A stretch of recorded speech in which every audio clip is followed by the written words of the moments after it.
Mister বিস beef stick তোমার ভালো লাগে? আজকে নতুন একটি খেলার হ্যাঁ তাড়াতাড়ি এটা দাও। আমার ব্র্যান্ড নিউ প্রোডাক্ট জ্যাকলিংস এর সাথে। তোমার কেমন লাগলো বলো? ওরা সত্যি খুব ভালো খেতে ভাই। আর একটু খেয়ে দেখো। ও, আগুনটা তো ক্রমশ বেড়ে যাচ্ছে। হ্যাঁ, জানি, তাড়াতাড়ি হ্যাঁ, করো। এটা আমাদের অরিজিনাল ফ্লেভার। এটাও খুব ভালো খেতে ভাই। ঠিক আছে, এবার সত্যি কথা বলো, তোমার কি আমাদের ব্র্যান্ড নিউ মিস্টার বিস জ্যাকলিংস বিফ স্টিক ভালো লেগেছে, যাতে 100% রিয়েল বিফ আছে? শুধুমাত্র তোমার দড়ি খুলে দেবো বলে না বলছো? এটা সত্যি খুব ভালো আর খেতে। না, মনে হচ্ছে না তুমি সত্যি বলছো। ভালো আমি খেতে। তোমার দড়ি কাটছি। দাঁড়াও, আর একটা জিনিসও আছে। তোমার কি আমাদের করছো? প্যাকেজিংটা কেমন লেগেছে? এটাও খুব ভালো, হ্যাঁ, রংগুলো মানে খুব এদিক ভালো থেকে লাগছে। দেখো। সত্যি এখানে খুব গরম লাগছে। নাও, তুমি মুক্ত। ও চলো, ভাই, তুমি এবার সেটা ঠিক কভার বলেছো। করো। আমি একটু বিফ স্টিক খাই। এখান থেকে বেরোতে হবে, চলো। এই, beef stick টা দাও। হ্যাঁ, beef stick। চলো।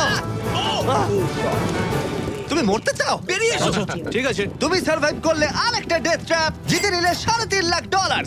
এবার চিয়ার্স করো, চলো সেলিব্রেট করি। তোমরা ট্রাই করে দেখো, এটার 4টে ফ্লেভার আছে, প্রত্যেক স্টিকে 5 গ্রাম করে প্রোটিন আছে। এই রিটেলারদের কাছে তোমরা পাবে।